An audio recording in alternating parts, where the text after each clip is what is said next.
sees my own silhouette. I'm getting stronger, step by step. The clock is ticking, but there's no time for regrets. I've been flying from town to town, from London to Taiwan. I've been all around the globe trying to protect your soul. We are heroes tonight. We will fly above the sky. We are heroes tonight. Yeah. We are heroes tonight. We will fly above the sky. We are heroes tonight.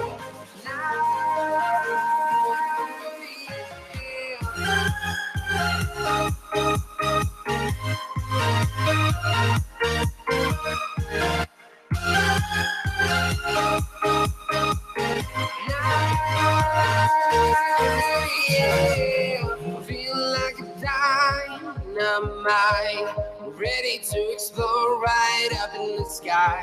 I need you to listen, I need you to hear, and don't show any fear. I've been flying from town to town, from London to Taiwan. I've been all around the globe trying to protect your soul. We are heroes tonight. We will fly above the sky. We are heroes tonight. Yeah. We are heroes tonight. We will fly above the sky. We are heroes tonight. Yeah.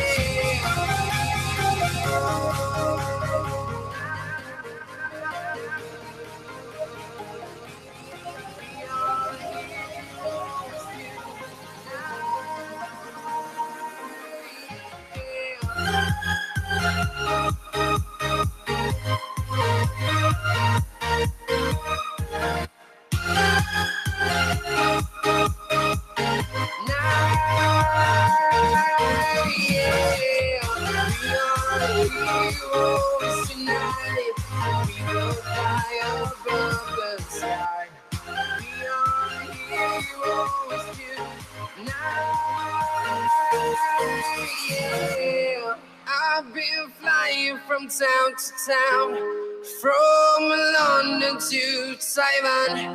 I've been all around the globe trying to protect your soul.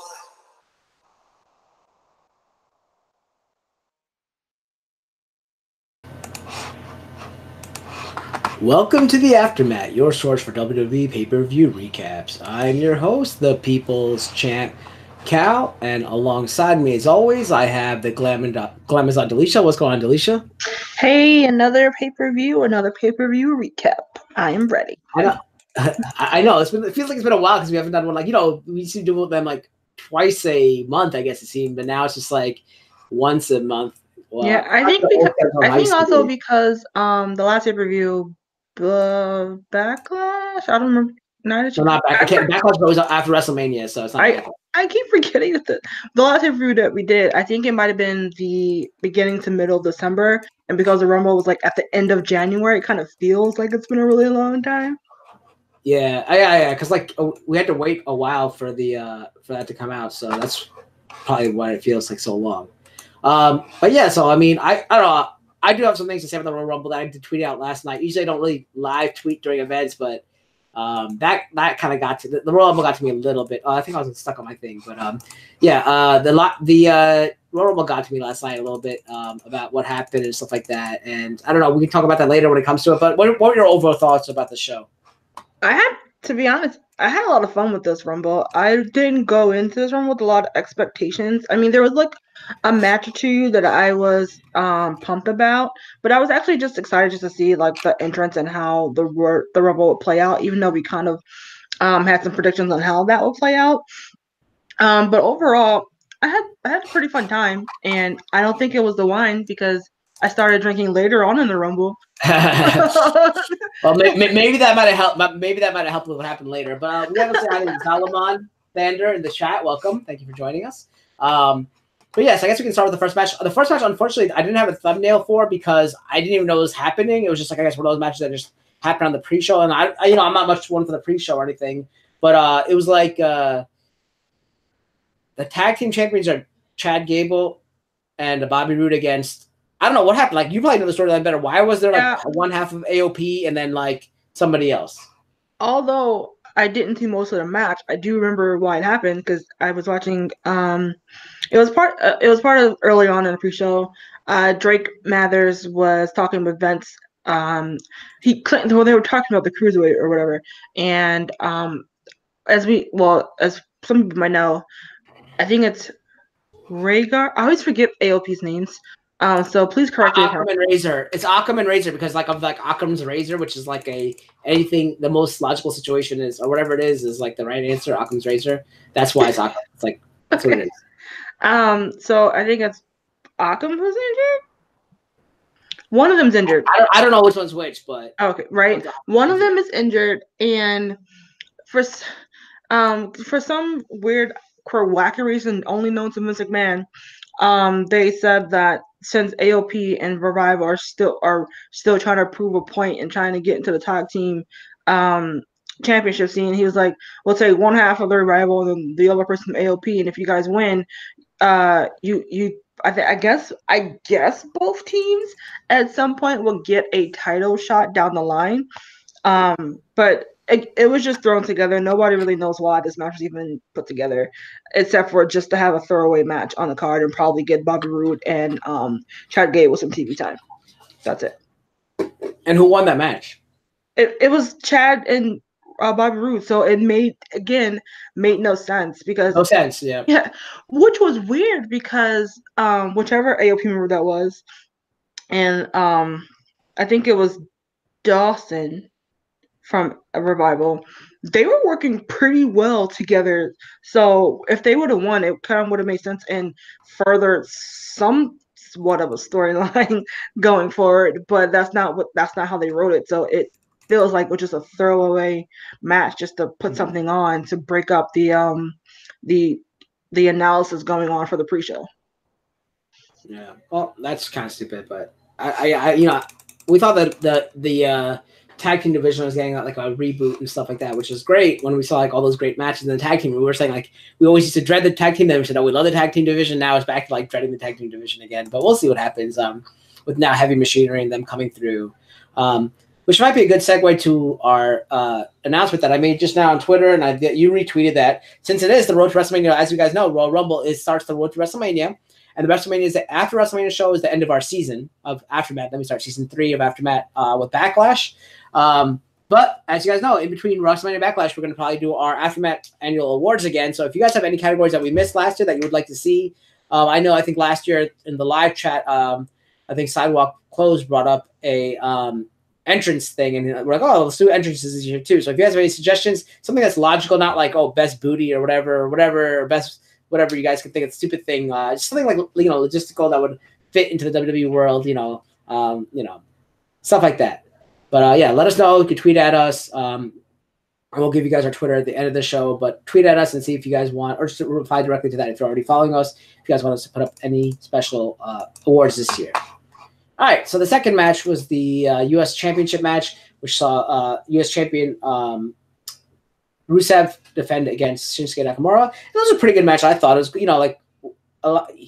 Rusev's been getting a good push lately. Nakamura's been really falling to the wayside besides holding the title. Even when he held the title, he was kept off pay-per-views as well, right? For the last few pay-per-views, he was kept off the last few pay-per-views. This coming as last year's Royal Rumble winner, so in 1 year, it's kind of went downhill for him. Even like the same matches he had over and over with AJ Styles, we expected like great New Japan style wrestling. We didn't see that from him. And AJ could be, they might not be to blame. Obviously, WWE hope be holding them back into what kind of moves they can do and such like that, and also their character gimmicks and stuff like that. But it was a decent match back and forth. It culminated with I think Shinsuke is about to hit the Kinshasa or whatever, but Lana got up on the ring side, and with this kind of started the beginning of the repercussions for the entire night, where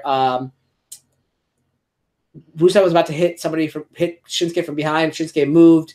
Rusev hit Lana. Lana flies off, hurts her ankle. Rusev then gets Kinshasa, I guess it was, and then gets pinned 1, 2, 3, and now your new U.S. champion is Shinsuke Nakamura. Can he sling great with it? Yes. Will he? Probably not. We'll see what happens. I mean, it's much as them holding him back as they are promoting the U.S. Championship. I think the last time the U.S. Championship probably was good was either when it was Miz who had it. Might have been Miz. I don't know who it was, but like the last person who like legitimately had the U.S. title, I think it was probably Miz or something. I can't even tell you who Shinsuke beat for it or Rusev beat for it. Like I can't even tell you who it was before that. Might have been the Miz. Who knows? I don't know. To be honest, I don't even remember either, which is a shame. I'm gonna look it up while you give me the response. Okay. Yeah. Quick note. It was Shinsuke was taking the turnbuckle. I mean the cushion off the turnbuckle. That's why Lana got on top of the ring. She was trying to get the ref's attention to say he's cheating, and then Shinsuke told her to mind her business. Yeah, that's it. Yeah. The match was fine. I kind of feel like, at least in character progression, both of these superstars are kind of losing their way. I think that's kind of why they got thrown into a storyline together in the first place, to kind of hopefully build them both back up. I mean, I don't know if you feel this way, but I feel like the Rusev Day is kind of on a downward spiral. I mean, as far as momentum goes, because WWE was late on capitalizing on it. Right. So I don't know if they're trying to, because I mean, Lana's kind of like in that Aiden English role now, because twice now in the past few weeks she's kind of cost him a match, just by being involved. So I don't necessarily know what they're doing with Rusev and Lana. They probably might not even know, but I feel like we'll have to see within the next week or two, like where they're trying to head this storyline. I'm pretty sure will wind up in somewhat of a rematch, maybe not an automatic rematch because apparently that's gone. But down the line, I don't think these two are done with each other. So we'll have to wait till either Tuesday or next week or the next pay-per-view to get some resolution on what's going on. As for the last few champions, since the beginning of this year, since Dolph Ziggler vacated it at the end of last year, we've had, or 2 years ago, I should say. Right, see, because he made his return at Royal Rumble the year that we went to Royal Rumble. Dolph Ziggler made his return because he walked out of the company or whatever it was, or according to the storyline, he walked out of the company. And since then, we've had 6 champions. Remember, Dolph Ziggler made his return last year? at Royal Rumbles like 2018. Royal wow, Rumble. The one that we went to. Yeah, no. That's what I was like. Wait, they had 6 different champions.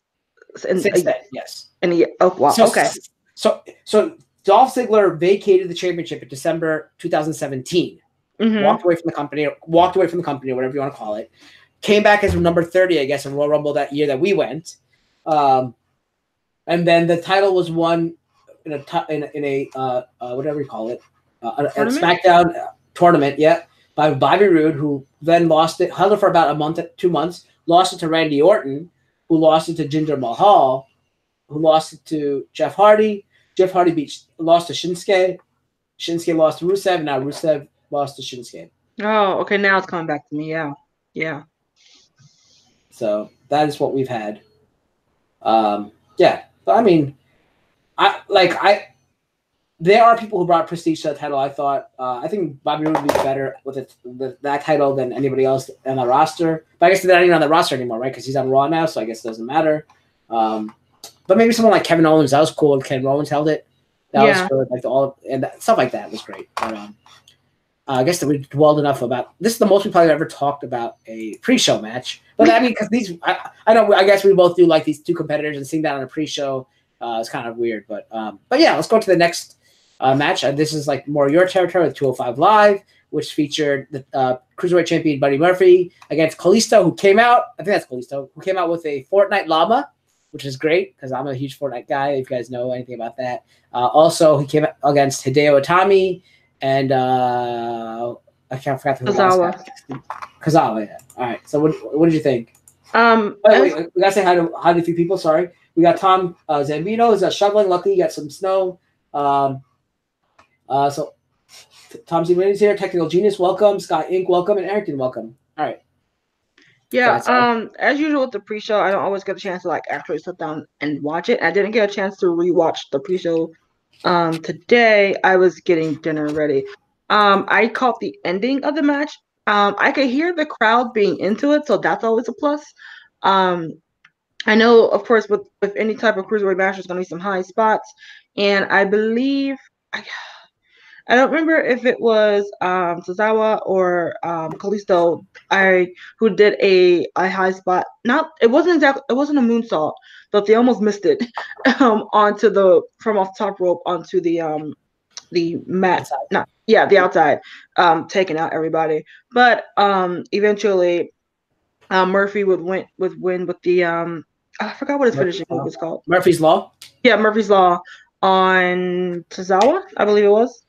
To regain his title, which I think was a good decision. He is probably one of the better stars they have going on 205 Live right now. I haven't been able to watch consistently as I used to, but I will say in the last year they've definitely like revamped the program so to where it's watchable. So I do think it was a good decision to keep him as the title holder, just because him as a heel with the title, it's creating good stories and matches on 205. So I like to see him keep it maybe up until WrestleMania and see one of the upcoming talent maybe get that belt, or they might put it back on Cedric. I don't know. But yeah, if anyone ever has a chance to check out some 205 matches, they're always a treat. And welcome to Big Time Game for joining us. Yeah, I really do miss the cruiserweight division. From they brought the cruiserweight title back Takumi Chinoko days and all that kind of stuff. And that was great, but I do really miss the WCW cruiserweight days. I know some of the people who watched wrestling back then loved it. When Jericho back then was a cruiserweight, Dean Malenko, all those guys, and like Rey Mysterio and Jushin Thunder Liger and Psychosis, all those guys are so fun to watch. La Parka, that was so fun to watch all those times. So I want that to come back. They don't come anywhere close, I guess, but there are a lot more athletic guys nowadays in 205. I could probably assume, but I don't know. It just doesn't feel the same as what it was back then. But yeah. So Buddy Murphy retains. Yeah, I think we talked about it before. It's because it's only that one belt on that show that they're vying for, and before we could see the cruiserweights in like the cruiserweight division, but they could also go for other belts as well. It just seems that you get to quote unquote graduate from 205 Live and be brought onto the main roster, a la Mustafa Ali, to get more showcasing in front of a bigger audience. But I feel like if they I don't know. It might be getting too belt crowded on overall if they try to add like a tag team cruiserweight. I don't know, but they need something else going on there. And I don't know if it was you if we talked about that last month, or if I was talking to someone else about maybe getting some like having, or maybe even if it's just better for having some sort of like cruiserweight call out or whatever, or match call, to where it doesn't necessarily have to be someone from 205 Live. It could be like a Daniel Bryan or a Finn Balor or a Rey Mysterio, getting involved with these guys to get more eyes on that show, so people can see how great they are, so that when they do get called, people aren't scratching their head like, who is this? So, but the only problem with that is, how can you have a heavyweight fight a cruiserweight? Because they're going for half the people are not heavyweights. They fight for the heavyweight title. They can't also fight for the cruiserweight title. Look at Rey Mysterio, right? No, they don't have to. They don't have to be like on 205. It could just be like a one-off thing, like, hey, Rey Mysterio on 205. Check out Rey Mysterio next week on 205 Live to face Cedric Alexander or something like that. Yeah, that'd be cool. Yeah, I understand what you're saying there. And welcome, TJ. Thank you for joining us. And yeah, WCW nostalgia. Those are the days, man. So with that said, that was the pre-show, and now we're gonna get to the main show, which opened up with a Women's SmackDown Championship featuring the Women's Champion Asuka versus the Man Becky Lynch. Welcome, Dub, as well. And as soon as this match kicked off the show, I got a text from Tom Zambino, so we had to credit Tom Zambino saying, if this is happening now, Becky's gonna lose and then enter herself in the Royal Rumble somehow. And then I passed it on to you as well as everyone else, and it came out to be that.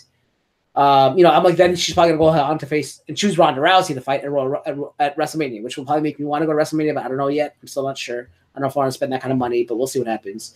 But yeah, so that was the thing. Like, if Becky fought now, she's probably going to lose, go on to the Royal Rumble, fight in the Royal Rumble, win it, and then choose Ronda Rousey. And I think that's when you texted me a little bit later saying she'll probably take Carmella's spot at 30.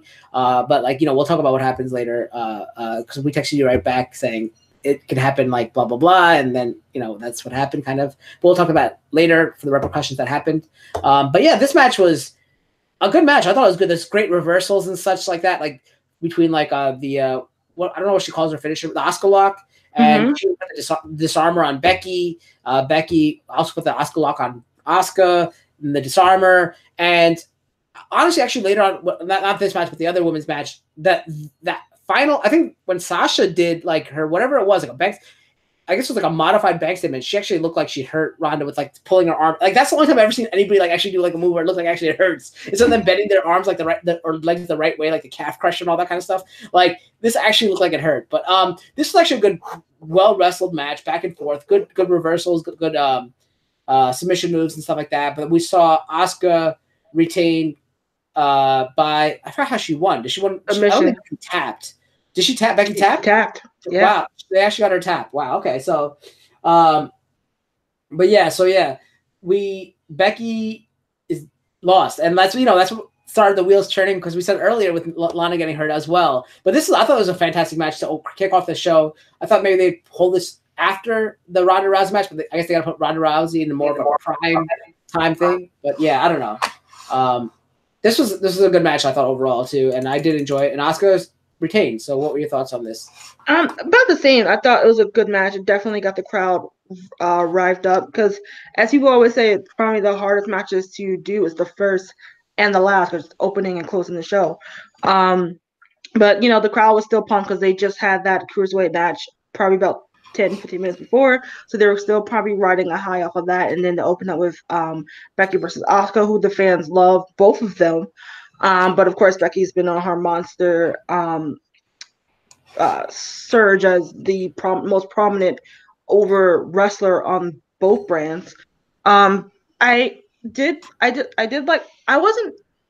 mind the finish. I didn't mind Asuka winning by submission. It's just that I don't know if I agreed with seeing Becky tap out, because if you are setting her up to be against Ronda Rousey, who has for the most part won by submission, you don't want to show Becky its quote unquote weakened state by tapping out to the Asuka lock. Not to say that Asuka's submission is less effective than Ronda's.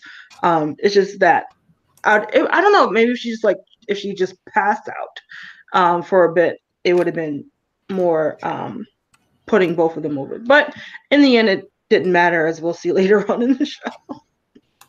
Yeah. But yeah, I think this was one of the better matches of the night. I've always liked Becky Lynch. As you guys know, I've been always ranking my WWE wives throughout the AfterMat series, and Becky Lynch has consistently been in the top 3 since. I think she's always been my consistent 2 forever.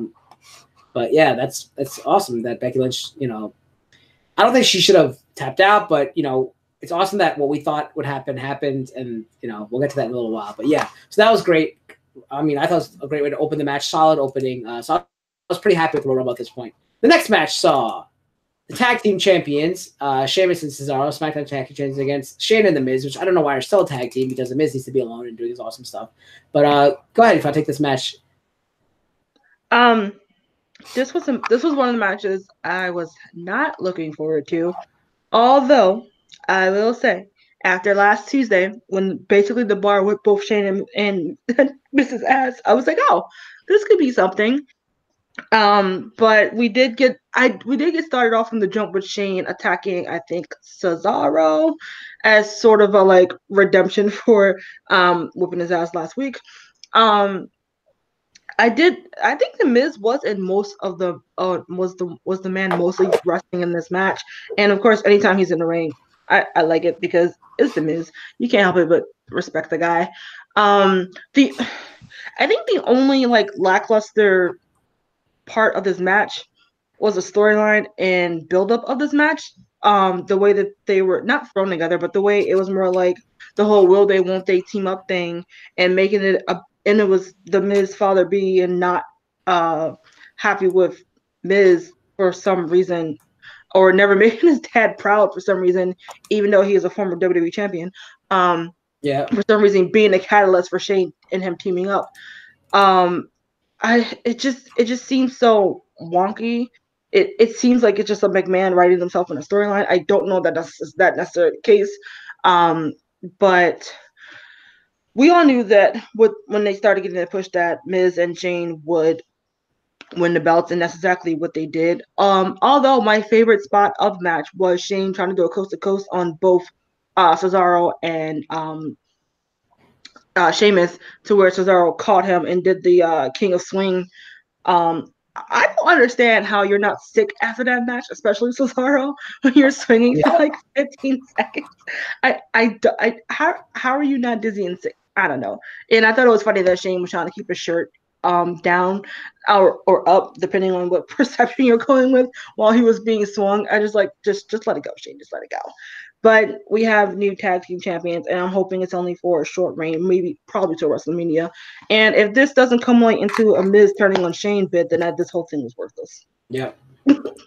Actually, but we forgot the most important part, that actually made me scream out loud. I was in a PlayStation party with Sky and Rain at that point, where I actually screamed out loud because Shane McMahon did a beautiful, beautiful shooting star press to win the match. That was pretty cool. I didn't expect that, so I'll give him that. It looked better than Brock Lesnar's, obviously, because Brock Lesnar damn near knocked himself out at WrestleMania 18 when they did that move. But that was fantastic. Obviously, he didn't go as far as Brock Lesnar did, but that was for Shane to do that. That was great. I mean, the man is 49 years old. Yeah, so that was cool. So that they are your new, and then they had the whole celebration with Mrs. Dad in the audience. Yeah, I won't go as far as saying she's the best, but yeah. And Eric is saying who's the new generation of Mysterio is going to be. He wonders. And he says, do you think TJ Perkins will ever get the same push as Becky? I don't know. All right. Since I did one of the Raws, I won one of the women's championship matches. We'll have you take over this women's championship match as well. So go ahead. This was also a match I was not excited for until it was either Saturday morning when Sasha Banks shared this behind the scenes vignette of her going back to the Performance Center and preparing for this match. Excuse me. Where it was just a black and white video package of her training with Drew Gulak and Oni Larkin from NXT, of her trying different submission moves and how to counteract different moves that they've seen Ronda do. And then her going back to this spot in Brooklyn that she trains at, and again trying to prepare herself for this match. So I was actually pretty excited to see how she executed that in this match. And the match overall was, I'm not gonna lie, it was pretty good. I was engaged for most of it. You saw the fruition of that from that video package of Sasha putting Ronda in various different submission moves, which I don't think people would call Sasha a submission specialist, because all people really know her for is the bank statement or the crossface move or whatever.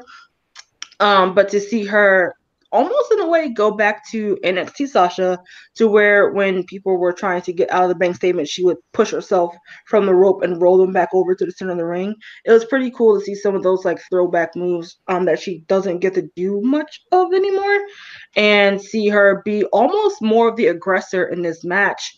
I will say, in hindsight, it's kind of similar to what we will see later on with Finn and Brock Lesnar, to where everyone just thinks Ronda was going to go out. To think Ronda would go out and be the more aggressor and be the more prominent fighter in this match, when it was the quote unquote underdog or underperson getting most of the offense in. Also, did you see the interview beforehand, before Sasha went out from? No. I never remember the backstage personality's name. I don't think it's Dasha though. Kayla Braxton? Is it Kayla Braxton? Probably. At one point. Apparently, everyone said Sasha's just destined to fail in this match, and I was like, what kind of question is that to ask someone right before they go to the ring? Anyway, I thought that was just pretty funny.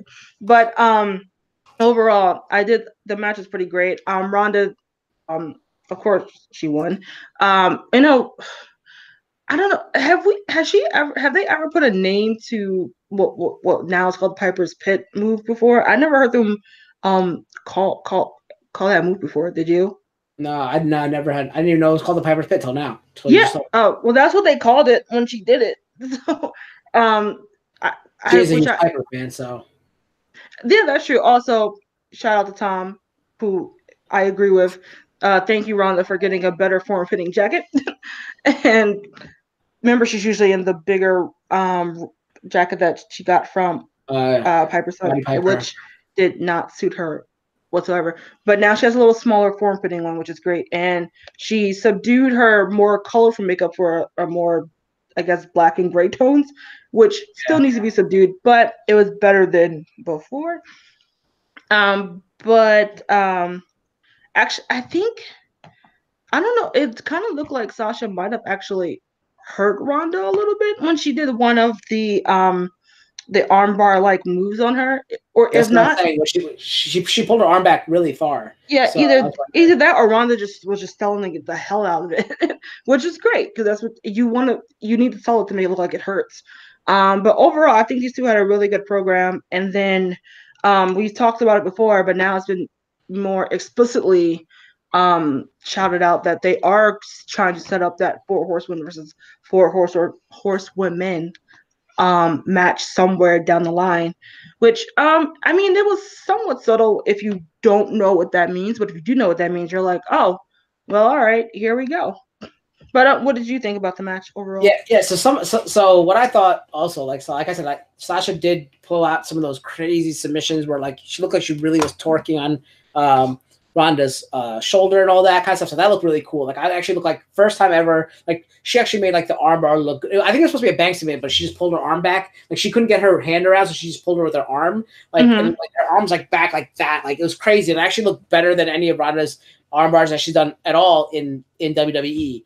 So that looked cool. That was great. Also, she's also used some of her costume to like pull back on her on Ronda, right. like, ripping off as well. That was awesome. And you said you said you're not sure if Ronda got hurt by Sasha. I'm sure she did because Sasha. She hurts everybody. I'm surprised Ronda's career's not over yet.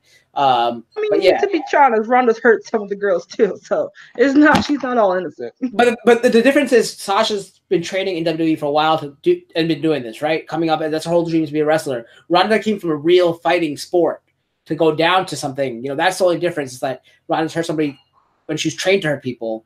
You know what I mean? Whereas in wrestling, you're trained to not hurt people and do moves. It's more of an art form. That's why I see a discrepancy in the way that they fight or in what leniency you should give them.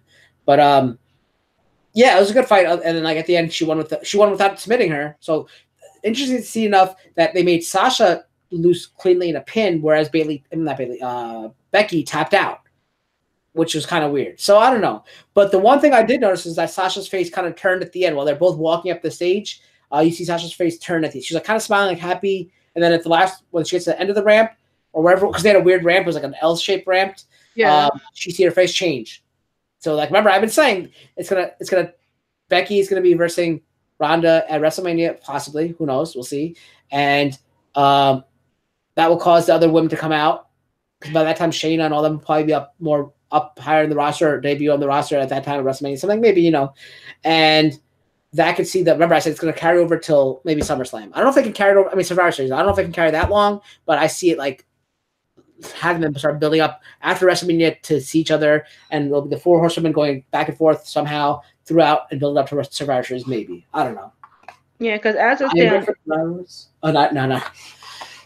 Yeah, because as it stands now, the only person who's ready would be Ronda and Shayna. The other two, they are not. They didn't even want to match on television yet, so they are certainly not there yet. They're still green.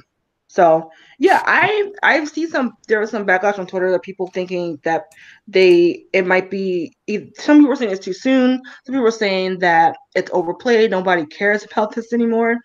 But I do really think that it could be, if done well, it could be a really cool storyline because we never really have, besides the first evolution with like Team Bad and all that, we never really had like women's factions like legitimately not legitimately beefing, but like hardcore beefing with each other using social media, using promos and whatever to come at each other.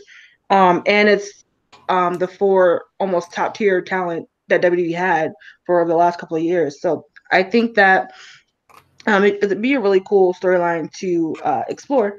And I think it was a backstage interview with Ronda that she was going off on Sasha, saying you don't even know what that even means. Talking about the 4 horsemen signal. She was like, we were doing it way before it was even on you guys' radar. Like, you guys didn't start doing it until we started doing it, selling the merch for it, and it came to you guys' attention.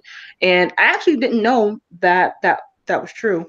That the 4, Shayna, Jasmine, Ronda, and then we're doing the whole throwing up the 4 horsewomen before Sasha and Bayley, Charlotte, and Becky. I thought that it was those two. Yeah, that was a big thing that in the UFC, Amanda Nunes went through all the horsewomen except for Ronda, and then she finally fought Ronda for the title, and she beat Ronda for the title. So there was a huge thing that or I don't know if it was even for the title. It might have been. I think Amanda might have had the title, but whoever it was, Amanda went through all the 4 horsewomen of UFC. So that's the background behind that. But yeah, it's actually. I was gonna say just to play off of that and say, oh, what she was saying. You 4 aren't even friends. Ours is a sisterhood. So I thought the play on that, and they could capitalize on that storyline, like that would be pretty cool to see them play out on screen. But let's keep it real though, and honestly, like, the only person who really has any entitlement to that is probably Charlotte Flair, right? Because it's the originally the Horsemen, which were, WCW with all those guys. Well, it's more than 4 eventually, but Tully Blanchard, all those guys, Arn Anderson, Barry Windham, Sid Vicious, whatever you want to call him. It rotated those 4 people, but it was them. Ric Flair, who's Charlotte Flair's father. She's probably the only one who has actual real license to the title. But who knows? I mean, in their respective fields, it's true for them both because, all 4 of them were the cornerstones of turning the Give Divas a Chance movement. And then on the MMA side, they kind of revolutionized that sport for the women as well. So there's arguments on both sides. All right, so we'll move on to the next match, which happens to be the Women's Royal Rumble. I think which you covered last year. You might have covered it last year. So I'll do the women's this year, I guess, and you can do the men's this year. I guess I forgot who's number 1 was. Okay, Lacey Evans, right? Lacey Evans came out number 1, and number 2 is Natalya. And I guess it was normal, like we didn't have as many surprises. I guess more. We didn't have any. We didn't have as many or any actually.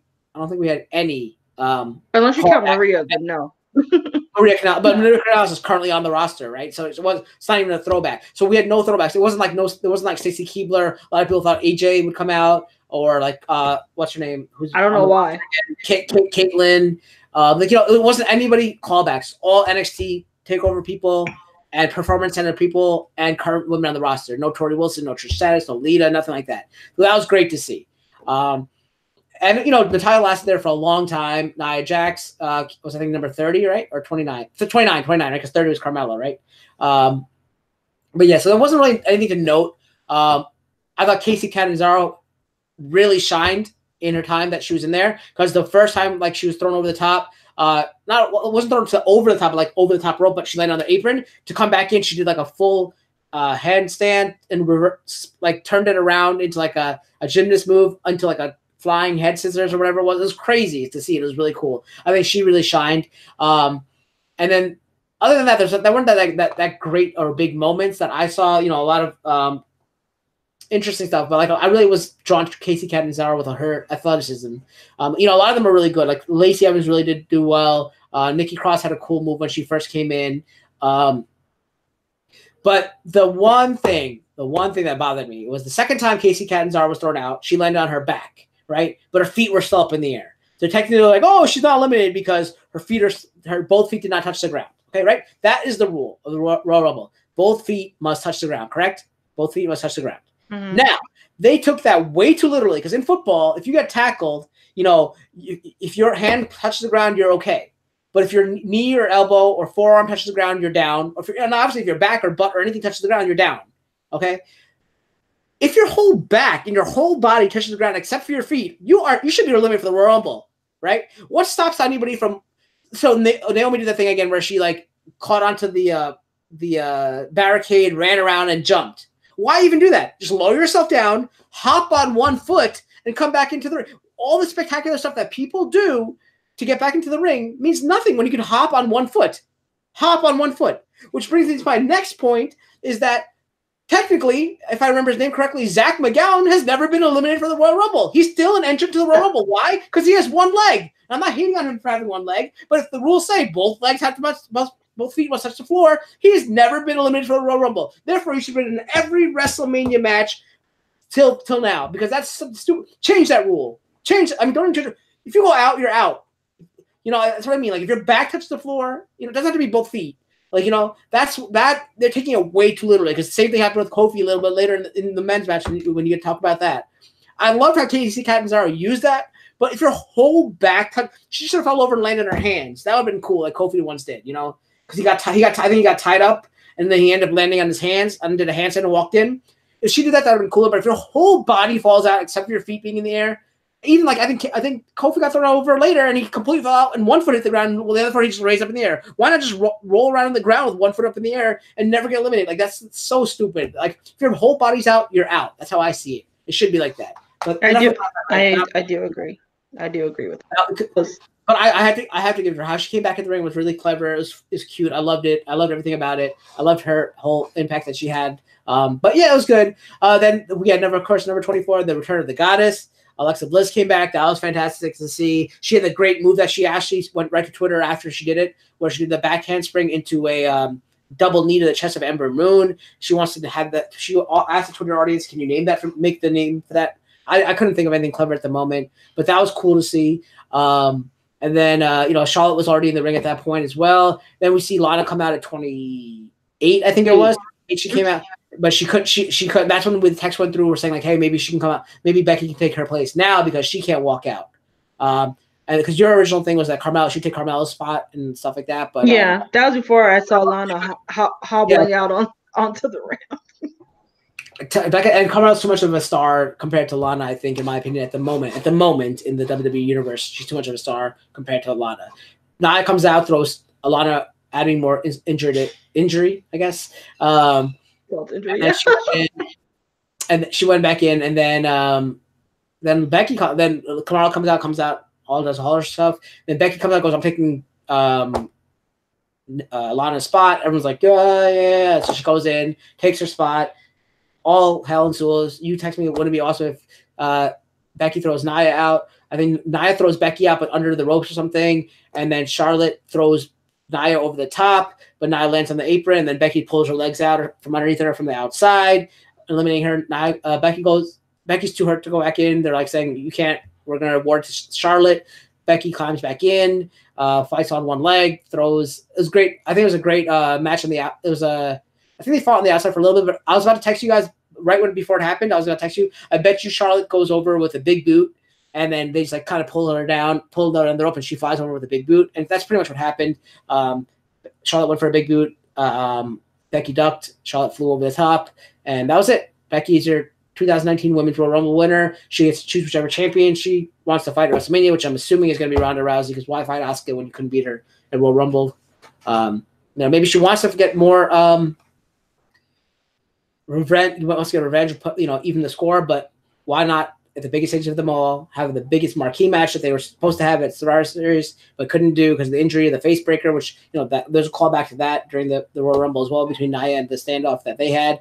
But yeah, like, it looks like we're going to see what we should have seen at Survivor Series. We're going to see it at WrestleMania, which makes me want to kind of go to road just for that match. But, what do you think of the Women's Royal Rumble this year? I also know one more thing. It's also a lot cleaner this year. A lot of better ways of them being thrown out. Because last year it seemed like, okay, let me pick you up, sit you down on the top turnbuckle, push you over, and that's what it seemed like all throughout the Royal Rumble last year. This year is nice throws over the top and all that. It was fantastic to see. Yeah, another interesting note is that this was a lot of like we already mentioned before, that there was no woman blast from the past return. And it's just the second Women's Royal Rumble, so the first one was all about nostalgia and the celebration of that, and then the second one was like, okay, these are our current stars, these are upcoming stars that you can also see on the W Network. And I really liked that. And it was just a great, well, both of them really, both of the men's one was a great international Royal Rumble. You had people from all parts of the globe represented in both Rumbles, and I really like that. Namely speaking, one of the first ever Chinese superstars ever. Yeah, and Zia Lee. I don't know why I want to say Zia Leah, but I was like, that is not her name. She was really great. They really gave Lacey Evans a push here. And Mandy Rose for that matter too. They both were in the Rumble for a really long time. I think Lacey Evans was in for almost a half an hour, if not that much. So I feel like whatever brand she lands on is she's gonna get a push for. And I saw a matchup that I didn't know that I wanted, and that's Kairi Sane versus Charlotte Flair. Because when Kairi comes out, and I think Charlotte says, "What do you got?" I don't know what she's gonna. It sounds like she says, "What do you got?" And then Kairi just punches her in the chest. I'm like, yeah. I want to see that match. And then, go ahead. I also saw Big Time as soon as when you said it. Said that Big Time was saying last night, tweeting that he'd love to see Charlotte versus Lacey. Yeah, I feel like that's going to happen. Oh, and your thoughts about this in the chat? Someone's asking, did you laugh when Hornswoggle chased Selena Vega around? Oh, I was getting to that. Because one, I love Zelina's cosplay. Vega from Street Fighter, I think that was. Yeah. That was pretty cool. She always has great cosplays going on, and and I love her thing of just, I'm gonna hide underneath the ring and I'm gonna be clever about it. And I thought it was funny they kept cutting to her coming out of the ring with that villainous smirk. Like I don't know, it just felt like a cartoon, like that villainous cartoon who would just come back like ha ha ha, still here. And then up pop Hornswoggle because we gotta dredge him up. I laughed in the moment, but otherwise I was like, okay, I'm over this already. But it was just a fun pomp that we get throughout the Rumbles, no matter what. That's always going to be a part of the Rumble. I think that one, not sometimes cheesy, sometimes cartoonish, funny thing that's going to go on, as we saw later on with Maria Kanellis and Alicia Fox. I did the opposite that I don't think didn't work at all. I feel like that part of the Rumble showed why Maria probably shouldn't be there. She is a great on-screen talent. Like her promos and working with Mike Kanellis on 205 Live, that's great. But she was never the greatest, at least on WWE standpoint. I think you can even say in TNA too. She wasn't the greatest in-ring wrestler. So she was almost like a reminder, like of a blast from the past of why the whole evolution needed to start. But it is what it is. I still enjoy Alicia Fox. She's always fun to watch. But one who I really love seeing out there was Rhea Ripley from NXT UK. That woman is just a total badass. She's ready for a call up like yesterday. I think she's done all she could have done on the NXT brand. She's been the champion, I think, if not once, then twice maybe. I feel like she has all the tools. As we keep saying with Shayna Baszler, they're kind of similar, but in different ways, if that makes sense. She's like, I call her the female Pete Dunne, even though she's not from the UK. She's from Australia, but they are very similar to where they're just there to fight and win, and then don't care how they go about it. But she will fit right in on the main roster, whether it be later on in the Superstar Shakeup. But this year, she needs to get that call up, and seeing Io Shirai and Zelia and Casey. I can't pronounce her last name. Yeah, I don't know why I have trouble pronouncing her last name, but seeing some of the newer stars and even Nikki Cross who got the call up, seeing them get some time to shine was really great to see. And Ember Moon, man, she was just selling the mess out of everyone's move. She was the MVP of that Rumble. And she even had her own great almost out of the ropes part where she held herself on with her feet onto the bottom rope and then just pulls herself back up. That woman, man, she needs a title. So Janine put up a great fight and then flew to Phoenix and fought in the Royal Rumble as well. So, That's a little incentive for us because we know who Janine is and Ember Moon. So, but overall, it's a good pay-per-view. Royal Rumble, I thought it was good. Yeah. Overall, I thought it was great. Yeah, agreed. Even though not seeing the nostalgic stuff, I thought it was a great Royal Rumble. Yeah. All right. The next we'll take over is the world title match. I'm going to carry this one over too, and then I'll have you do the last two matches of the night because I fell asleep during the next match, so I wouldn't be able to talk about it anyway. But yeah, so we had the World Championship match with champion Daniel Bryan versus AJ Styles, which, we expected a good wrestling match. And this time, Daniel Bryan wasn't his normal cowardly self, like when he runs around the ring on the outside and stuff. There's actually great wrestling right from the beginning with the calling double tie-ups to like hammer locks and all that kind of stuff right in the beginning. Right out the gate, they went into wrestling. And there were stiff kicks and stiff punches and forearms and great back and forth. Like, this was a fantastic match overall, I thought. It's what we expected to see from Shinsuke and AJ, I thought, in my opinion. We saw between Daniel Bryan. And, you guys know I don't like Daniel Bryan. I was actually hoping that he'd hurt himself during this match, thus ending his own career. But it did not happen, obviously, unfortunately. He's still wrestling. But, yeah, it was a great match, I thought, overall. AJ, was selling his arm. That was a great moment where AJ, I think, was going up for his phenomenal forearm. Daniel kicks out his arm, the injured arm, thus injuring it more, so he couldn't put any leverage on it. So instead, he used it to springboard to the turnbuckle and then do it. But yeah, he couldn't hit the phenomenal forearm, but he did end up hitting a Pele. Then it took a weird turn because I forgot how, but the referee got knocked out. Was it because Daniel Bryan went for an enziguri, right? Daniel Bryan went for an enziguri. AJ Styles ducked it, kicked the referee out.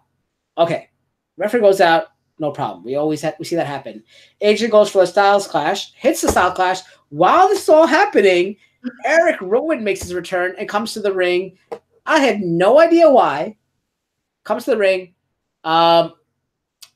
AJ goes for the pin. Is he in the pin or is he in the calf? Yeah, he's in the pin. After the Styles Clash, he's in the pin. Rowan picks him up, puts a claw on him. There's a claw slam. I guess you can't even call it a choke slam. There's a claw slam. Rolls Daniel onto AJ. Referee happens to come back right at that point. 1, 2, 3. AJ Daniel Bryan retains his WWE Championship, which looks like it's gonna be a longer reign. And now he's gonna have Eric Rowan in his corner. I don't know which one of the Bludgeon Brothers got injured, causing them to break up or take a time off. It was Harper. It was Harper. Okay, so it's Harper. So I don't know. Like, Eric Rowan's back. He's in Daniel Bryan's corner now. Are we seeing the return of the Wyatt family under Daniel Bryan now? I don't know, because that'll be a waste of Bray Wyatt, like I think Big Time said in the chat on his tweet. But yeah, it was quite awful to see that. But I don't know why that happened. What's going on? So what are your thoughts? So yeah, once again, Daniel Bryan retains. Eric Rowan and the man loves his Colts. This match was fine. I think it had the unfortunate. I think it was just a bad production play to put this after the Women's Royal Rumble. I feel like if they would have switched the tag team match and this match, it probably would have been a better flow. The crowd was exhausted at this point because they just got off the high of the Women's Royal Rumble and seeing Becky win, and then to go to this match, which is going to be a little bit slower paced, because that's just how these two wrestle for the most part. They are technical wrestlers who can do some high flying moves, but for the most part, they're technical. But again, it was fine. It wasn't horrible. It wasn't the greatest match we've ever seen, but it wasn't the worst. I think, like I said, I think it just suffered from bad placement. And then the Eric Rowan spot, that's the one thing I did not predict about this whole Rumble, honestly. Well, the second thing. It was one of the two things I didn't predict of this whole thing. And I'm actually kind of curious. I'm like, how are we gonna spin this? And for those who do follow Bray Wyatt on Twitter, he's been very not suspicious. I can't think of the word because it's that time of the night when my brain shuts off. On what he's been up to. He's been saying he's been going through.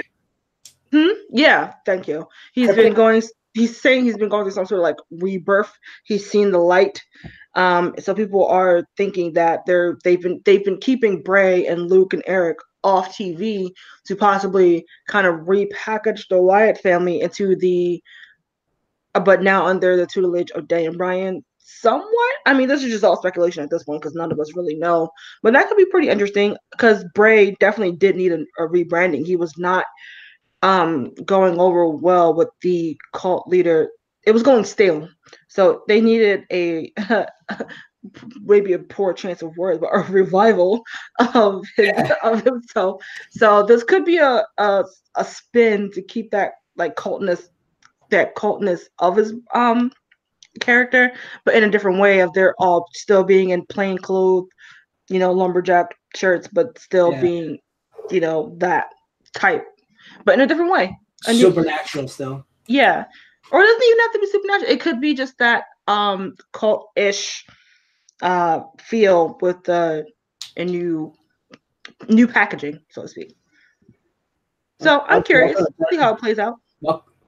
Welcome to Generous Gaming. Yeah, I'm always interested in the Wyatt family. I'm always a huge fan of them. I like when Braun Strowman was part of them. I don't like Braun Strowman on his own. I think he's ridiculous. He's got one move, which is just screaming with his arms up. That's pretty much it. I'm not a fan of Braun Strowman, as you guys know, but we'll see. I mean, he was funny. He's a nice guy. Because when I interacted with him at the Mixed Backs thing, was funny. But other than that, like I don't think of him as much of a wrestler. But yeah. So that brings us to our next match, which is the penultimate match of the evening, which featured the Raw Universal Champion Brock Lesnar against regular Finn Balor. Now, people thought, well, why not bring it? It's one of the big 4 pay-per-views. Why not bring out the Demon, raise up your overall score, your overall rating? Maybe you'll have a chance against him, because I think Brock Lesnar is maybe a 94 or 96 rated person, and I think Demon Finn Balor is 93, whereas regular Finn Balor is 89, I think. So, hey, man, you could even out the ratings a little bit, but no, regular Finn Balor. Yeah, so go ahead and take it over with this. Yeah, or as a lot of people counteract it was that why go through the effort when he's just gonna lose anyway, or to Brock that would just be just some little dude in face paint, so it wouldn't really matter to him anyway.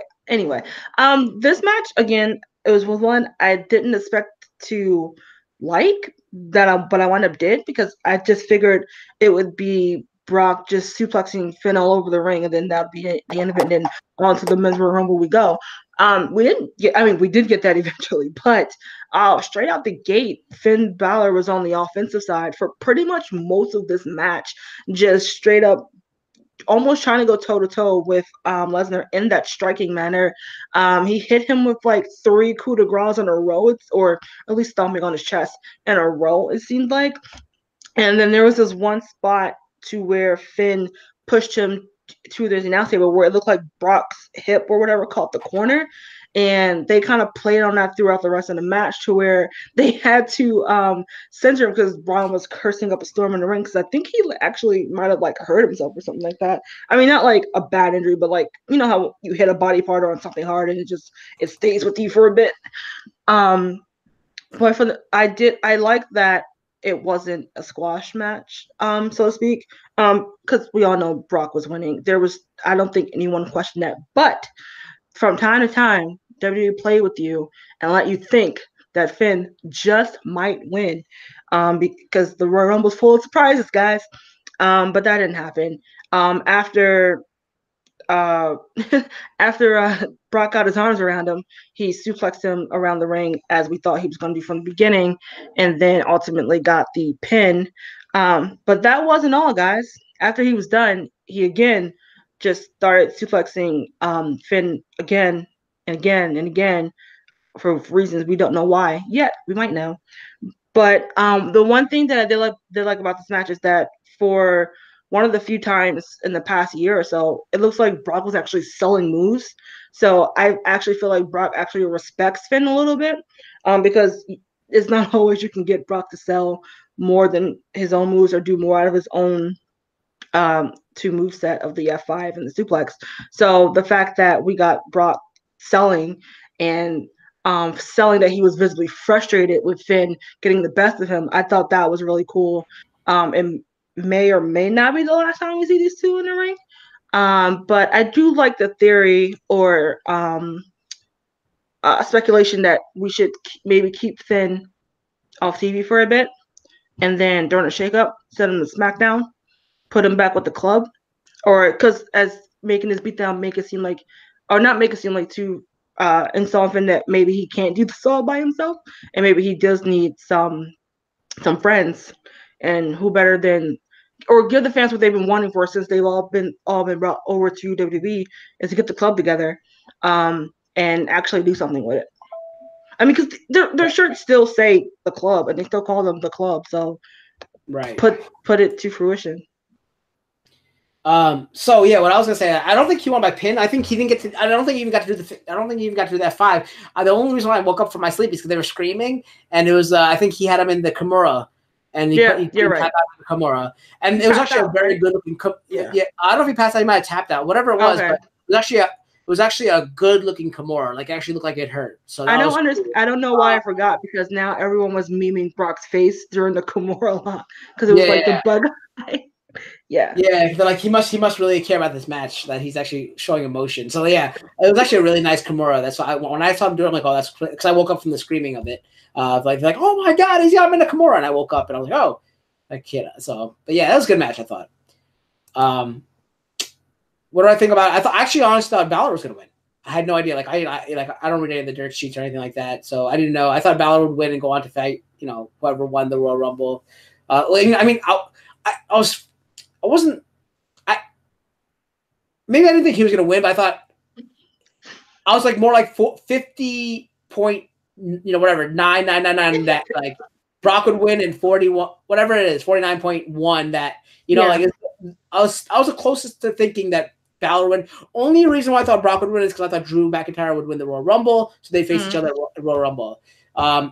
Seeing as who won now, I would have been like 78% chance that Finn Balor would have won this match, because then there would have been a better, those two have had great matches in the past, to see Finn Balor versus the person who actually won the Royal Rumble, which we'll talk about now in a second, with you talking about the final match of the evening, the men's Royal Rumble. Okay. Since things were happening so fast as Rumble's time to go, actually, the first, maybe 8 superstars kind of happened pretty fast compared to what happened in the women's match. But we started off with Elias in the ring, and I miss JoJo, guys. I miss her announcing him in the ring, but apparently she had to take some time off for some personal issues.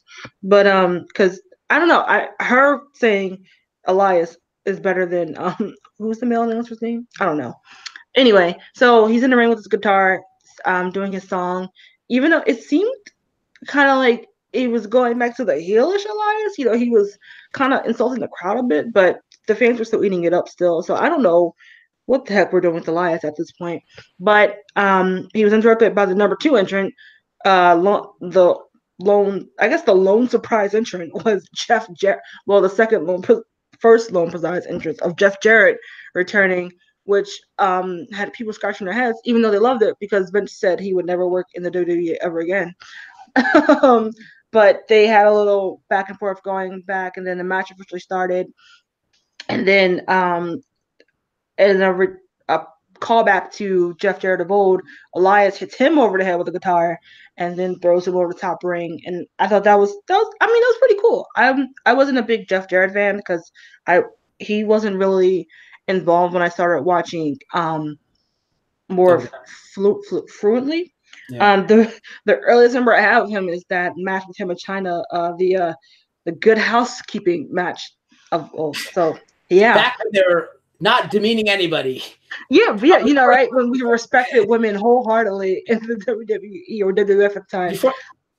Before we go on, I want to say hi to Will Firefox for joining, and he also agrees with you that Baloo needs to go to SmackDown. Baloo the Bear. No, he's talking about Balor. It's a typo. Balor needs to go to SmackDown. He agrees with you. Then they can form the club. That's what Alicia was saying. Also, another interesting moment about that entrance. that Elias thing. He did the Undertaker old school, but he walked all the way across to the other turnbuckle and then did an arm drag, dragon takedown, right? Dragon wrench, whatever it's called. But yeah, that was pretty interesting. Sorry about that. Go ahead. Yeah, old school times too. Yep. And I don't remember offhand. Oh, I have the list. I had the list up of who came out after that, and then we had last year's winner Shinsuke coming out. He didn't really do much in terms of thing. I just want to say, I forgot to say this earlier, but he did do one thing. And I have another thing. Before I say what Shinsuke did, one more thing I'll just say is what you said about Jeff Jarrett never working with the WWE again or whatever it was because of Vince McMahon hating him, and how Brock Lesnar actually showed some passion in his match. That goes together with. I don't know if you watched after Royal Rumble ended. They showed the WrestleMania 24/7. I didn't watch. I go to bed. But it was cool how it started out with Brock Lesnar winning the match, and you see him walking out in the back and just throwing the title at Vince and just walking away, and Vince cursing him off. Like that was kind of crazy to see. But the one thing we did do. Go ahead about that. Yeah. Oh no, I was just gonna say because I remember that moment last year because people were saying that Lesnar was done, and then a few weeks later, WWE announced him resigning and everything. So that kind of got hushed up a little bit, and then like people weren't really talking about it because it was a rumor that he and Vince had words, but there was never like any proof. People downplayed it. That's what they downplayed what was going on, and then on the WWE 24 documentary, you clearly see that man was pissed off. And so I thought it was pretty cool. I didn't get to watch the whole thing because at that time I was like, I think I need to go to bed. But I do enjoy the 24 documentaries that they do. But yeah, that was an interesting moment. I do want to watch the Andre one that they have on HBO. I haven't seen that yet, but because they promoted it when we were last year at the Royal Rumble, they promoted the Andre thing to come out during WrestleMania. I haven't watched that yet either on HBO. But the one thing I want to say Shinsuke did do last night, besides win the championship, was the one thing he did is he did raid Kane's closet because I thought he came out in Kane's outfit. I was like, why is he wearing Kane's outfit? That's what I thought. But anyway, go ahead. Normally he doesn't wear a shirt, right? He takes off his shirt, he takes off his jacket. Yeah, that's true. But now he's got Kane's entire jump. So I was waiting for him to come out. Welcome enCRYPTID as well. Yeah. All right, sorry about that. Go ahead. Yeah, then we had Angle, Biggie, Johnny Gargano coming out, who's I won't spoil anything from NXT for now, but go watch NXT TakeOver, guys. It was not, again, as always, not a bad match on the whole card. And then I think I made a comment to my friends. I think that this might have been the first time that a husband and wife were in the Royal Rumble match, because I can't remember if the Usos were in it, if Jimmy was in last year's Royal Rumble. So that was pretty cool. And then we got Cal's favorite superstar, Jinder Mahal, although I was disappointed that they didn't use him much as well in the Rumble either. So we're not going. And then we had Samoa Joe, and then we had Kurt Hawkins, who is the more infamously known for losing like 256 matches in a row or something like that. And then Rollins comes out, and then which made me roll my eyes, we had Titus O'Neil coming out, and for those who may not remember, he had that infamous slip up at the greatest Royal Rumble, to where he tripped and slid under the ring. He did the whole bit of running and then stopping himself from not tripping over. But then Hawkins had crawled underneath the ring for, I guess he saw Zelina Vega do it earlier. He was like, I can do that too.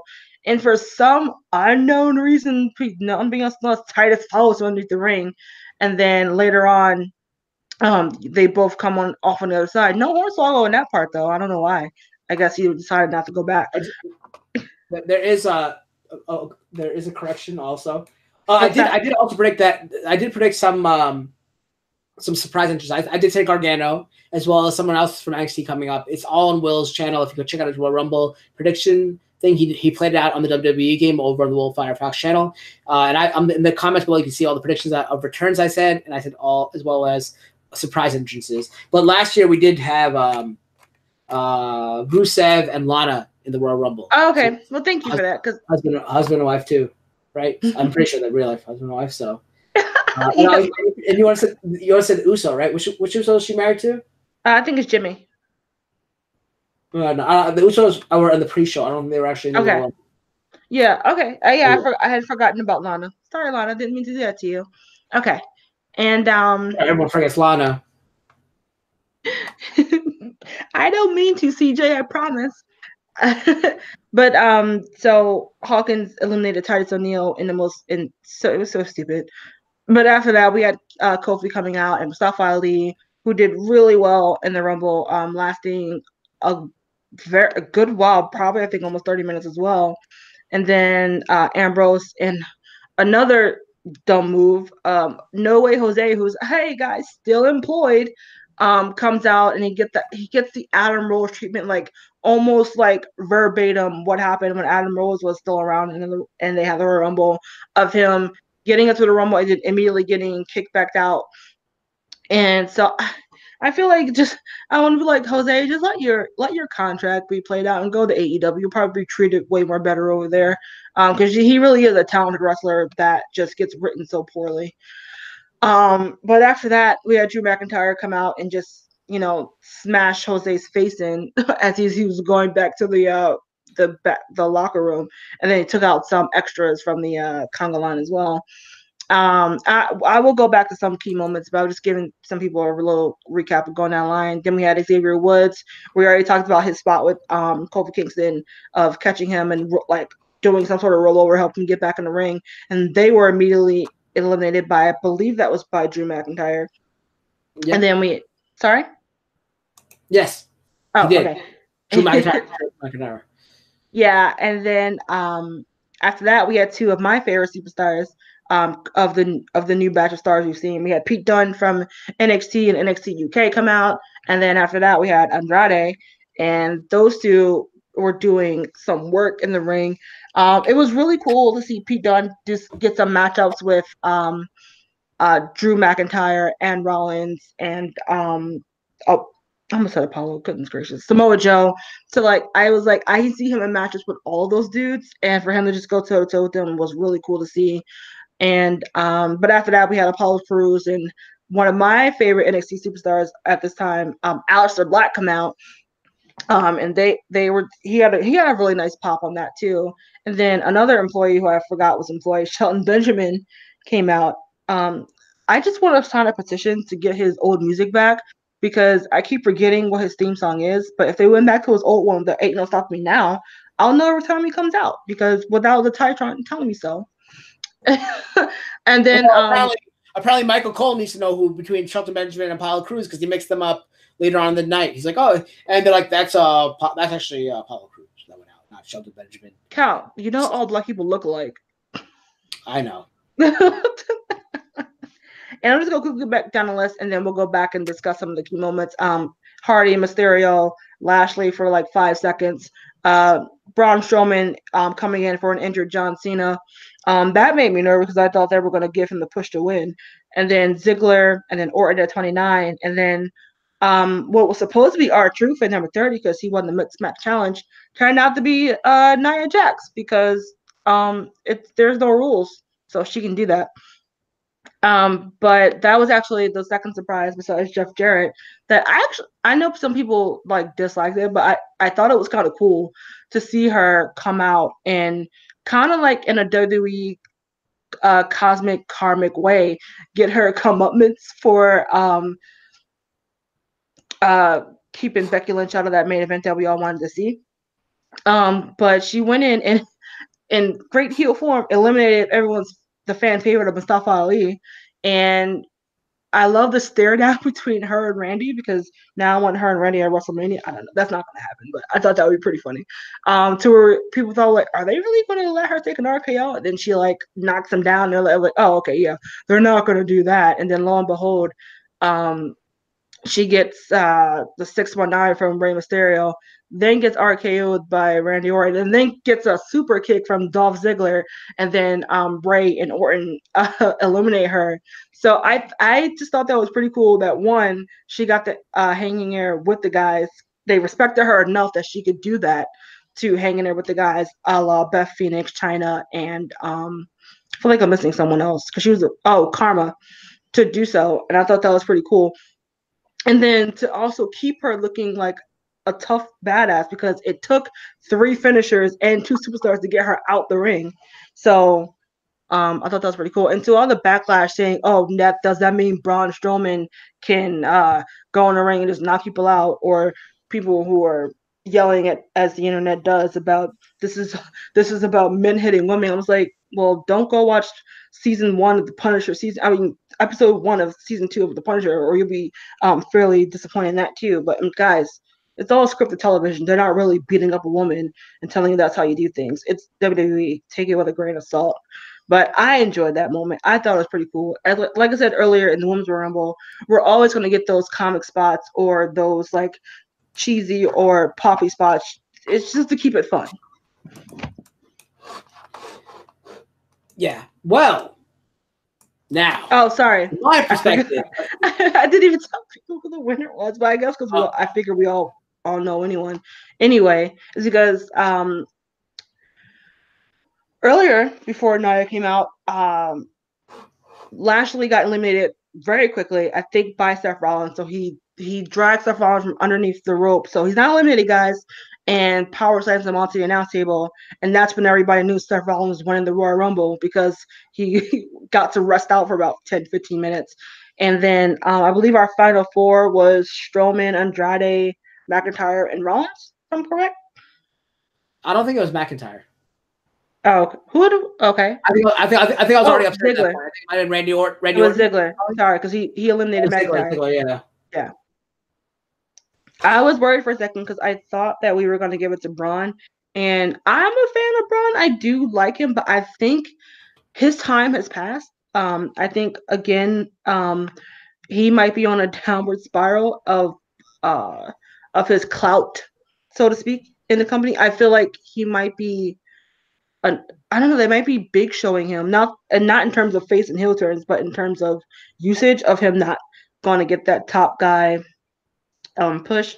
But anyway, what do I know? They might do that. That might happen with an elimination chamber. I don't know. But Seth Rollins is our men's Royal Rumble winner, and I think that was the right choice.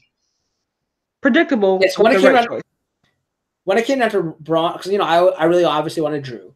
I would have taken Ziggler as well because I love Ziggler. I think he deserves it. After all he's been put through, I feel like he deserves it. But when I saw it come down to Seth Rollins and Braun Strowman, I definitely wanted Seth Rollins. I don't dislike Seth Rollins. I just think he doesn't need a Royal Rumble win. But as soon as I think I asked Will earlier, like, has Seth Rollins ever won a Royal Rumble? And he's like, no. I'm like, oh well, they're gonna let him win because when it comes to all these superstars nowadays, people like Jericho.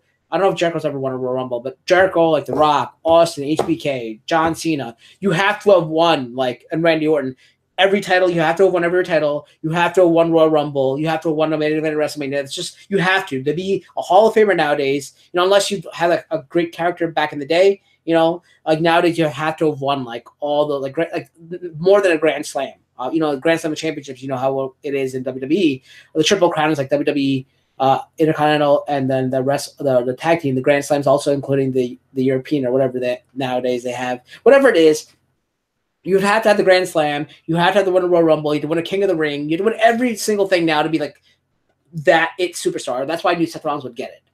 But I have to say, when it came down to them two, and that's when I wanted Seth Rollins to win. When it came down to those two, I have to say that outside the rope finish was beautiful. That was great. Back and forth. We always, every year we see the teetering. The big guy's teetering. He's holding the rope. We see that. But the running, the hopping in and out and up and down, running into the post on the outside, that was fantastic. And then to win it with a curb stomp on the outside. Oh, they can't call it a curb stomp. Whatever they call it nowadays, a stomp. Whatever it's called, just a stomp. Doing that to win it, it looked kind of sloppy, but it was cool to how he finished him off. And he won. Now back to Jericho never won a Rumble. Okay, thank you. Yeah. So what I'm saying is, but still Jericho's going to be Hall of Fame because Jericho is Jericho. He is, the Raw is Jericho, right? Apparently, so he's gonna be in the Hall of Fame, no doubt. But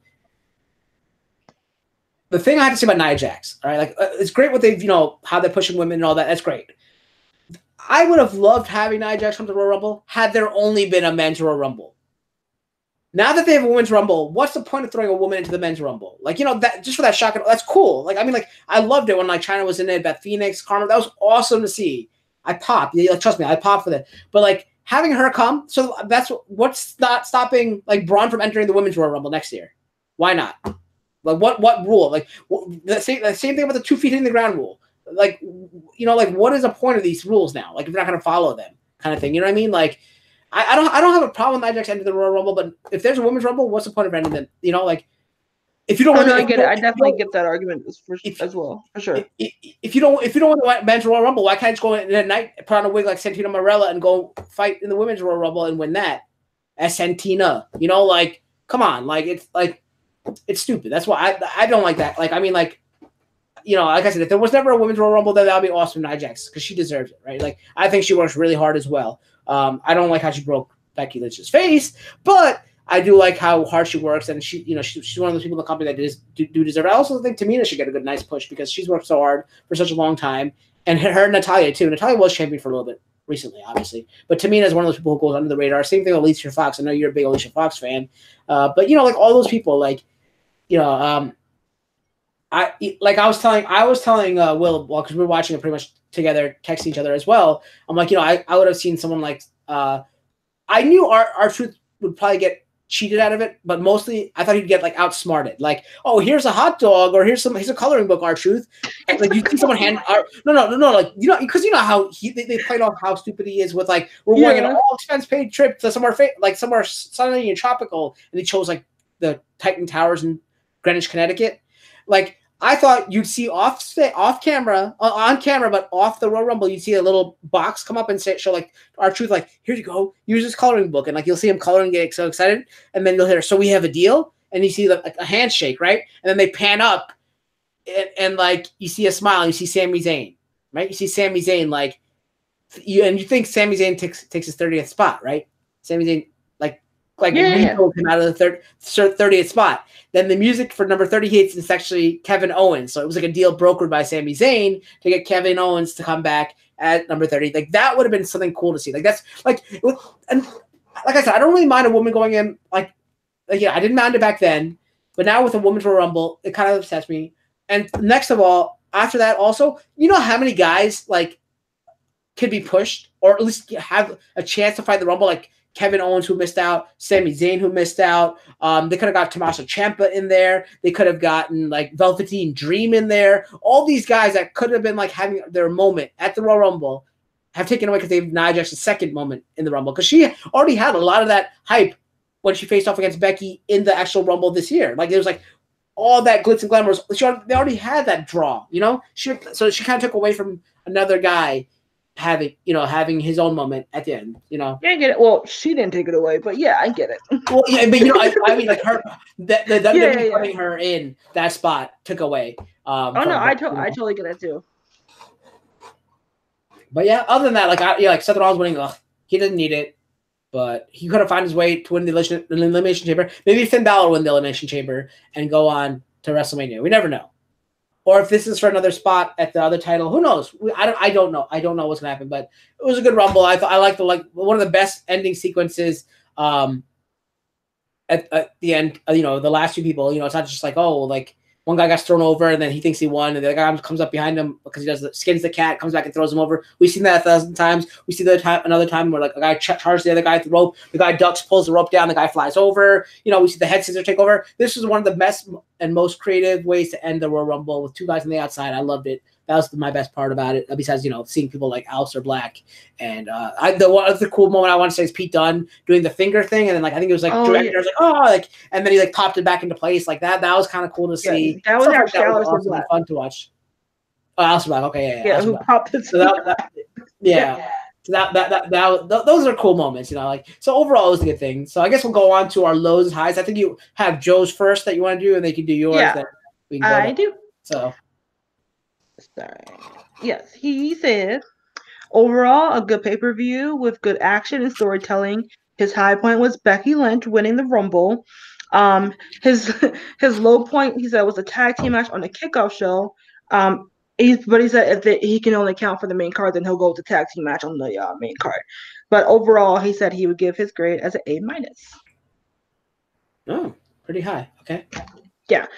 For me, my high point was the Women's Royal Rumble overall. I thought, like you said, and that I agree, they did a better job of it this year. And I love that one. It was an international flavor to it. From that it was women from currently on the roster and up and coming superstars that we might hopefully get to see on the Mary Master down the line. So I really like that, and they had some really good spots too. And there was a lot of storytelling of money details going on with that too. My low point is going to be the the main card WWE tag match because, like I said, if it doesn't end with Miz turning on Shane, then this whole thing was pointless. And I was gonna give this before I even saw his message. I was actually gonna give this an A- just because I had a lot of fun with the Royal Rumble. This is one of this and WrestleMania are my two favorite pay-per-views of the year, hands down. And I was kind of worried on what they would do, but I overall had a really good time with it. There was no like superior bad match unless you want to count that tag team match. Well, even the tag team match on the pre-show wasn't a bad match; it was just bad booking. Um, but overall, the matches were good, were fine to good to great, and I'm actually pretty excited post Royal Rumble because this is probably as people always say, it's the most exciting time of WWE as the road to WrestleMania. So I'm excited how these storylines will play out to get us to WrestleMania, and that's always a good thing after. That's always a good feeling to me after a pay-per-view. For me, my low point was probably all the rule things. So like, for example, the 2 feet hitting the ground. I did love, conversely, I did love the Casey Catanzara's moment, or Catanzara's, or whatever, how you say her name. Like, now I'm confusing myself too. But whatever it is, I love seeing her come back into the ring. But the whole 2 feet hitting the ground rule pissed me off because that, like I said, to this day, Zach McGowan has not been eliminated for the Royal Rumble because both feet did not hit the ground for him ever. So, that rule's they got to somehow fix that. Because if your entire back, your whole body hits, you know what I would do? I would just cut off both my feet and then go into the Royal Rumble. Because if both feet don't hit the ground, I'm going to win. I'll never get eliminated. Why not? Right? I can't with you. no respect to the people. I'm the heel of the show. That's what I do. But yeah, I'll cut off both my feet, go to the Royal Rumble. I'll never lose. So there. Okay. They got to fix that rule. That's what I'm saying. They got to fix that rule. Also, the Nia Jax moment, I didn't like that either. Took away from other people. Like I said, Nia Jax not to blame. WWE writing probably is to blame for that. But yeah, that was kind of annoying. Great moments. I did enjoy both Royal Rumbles. Becky Lynch winning. The Becky Lynch. I mean, I think overall great matches throughout the card, except for I think even that tag team match was awful. I agree with you. Your guys' low points, I agree with. It being a bad match, but I did enjoy the Shooting Star Press finisher. I did enjoy that. The Balor match I fell asleep during, but I did love the Kimura that he put down at the end. That looked fantastic as well. So there's 2 ways to end. The 2 matches I didn't enjoy. The way they ended the matches were great for both of those. So I could probably give this a good B+. I think it was a good match. Overall, everything was great, except for the rules change thing. Basically, the rule, I'm really upset with the rule thing. I'm waiting for the first footless wrestler to come in and just sweep the Royal Rumble for the rest of eternity. Because until you guys change the rules, that is what's going to happen. I challenge any wrestler to cut off both their feet and win every Royal Rumble from then on. Because by rules, you can't lose if you don't have feet, right? So there you go. I just should become a manager of the WB and have all my clients do that, and they'll never lose the Royal Rumble from this point on. It has been said right now on the AfterMat. Mark the date, whatever date it is. 128. Win the Royal Rumble. Yeah. 858. Win the Royal Rumble for the rest of time. For the rest of time, people. WrestleMania guaranteed match every year with that. Until they change the rules. Challenging you also, WWE, change the rules. This nonsense. Your whole back hits the ground. Even your one leg and foot hits the ground. Your other foot's still up. You're still in the Royal Rumble. Stupid. Stupid. Stupid. Might as well change the Super Bowl rules, too. All right. Anyway, I'm done with that rule stuff. Talisha, where can we find you? And I don't know if you're going to do Joe's plug or not, but where can we find you guys? You can find Joe not on AfterMat because he's working so much. No, I'm just kidding. You can find him on Facebook, or you could try to find him at Joe Butler. Good luck with that. I'm still waiting in the comment section to see if anyone actually finds him, and not only finds him, but he goes for a friend request and he accepts it. So if that ever happens, screenshot it, or it didn't happen. Oh no, I'm just kidding. Let us know. I think no one's tried it so far, and I'm getting sad. But you can find me on Twitter and Instagram at Delisha Renee, and you can also find me in about 10 minutes on Shape Channel as we're doing our pop culture news segment this week. Q&A, I'm assuming, right? Yep. As for me, the next time you guys will see us is probably February 18th after, was it Elimination Chamber, I think? Elimination Chamber. Tag team women's titles, babe. You'll see us on February 18th.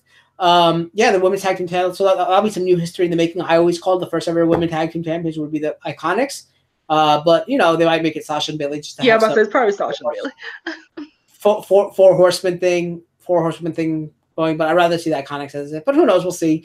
Yeah, so that's the next time you'll see us. Maybe you'll hear from Delisha and Nicole. Also, try to work out scheduling for them as well.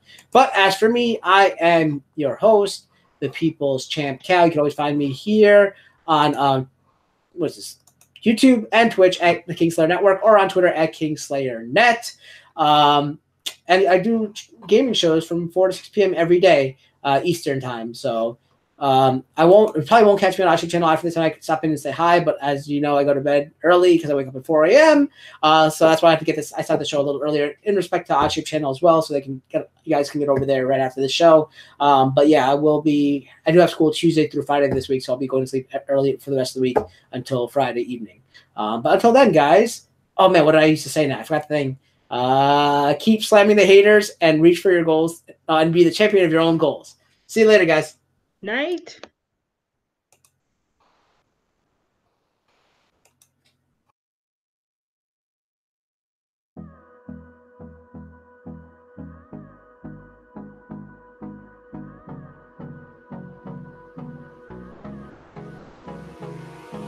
Hold me close till I get up. Time is barely on our side. I don't wanna waste what's left. The storms we chase are leading us, and love is all we'll ever trust. Yeah, no, I don't wanna waste what's left. And on we'll go, through the wastelands, through the highways, till my shadow turns to sun rays. And on we'll go, through the wastelands, through the highways, and on we'll go.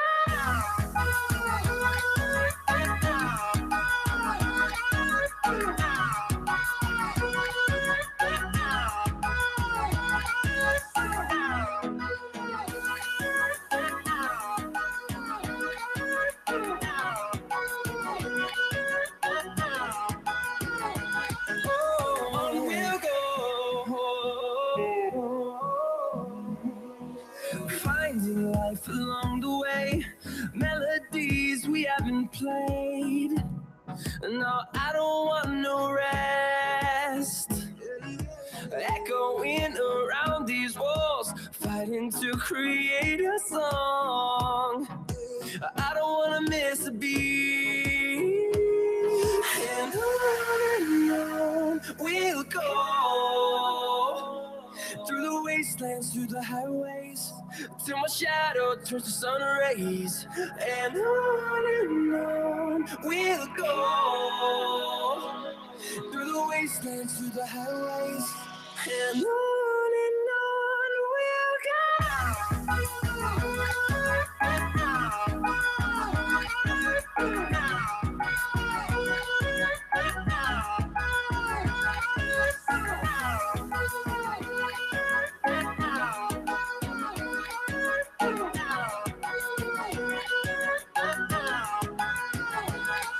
We'll grow in number, fueled by them to see the horizon, turn us to thousands. And we'll grow in number, fueled by them to see the horizon, turn us to thousands. And on we'll go, through the wastelands, through the highways, till my shadow turns to sun rays. And on we'll go, through the wastelands, through the highways, and on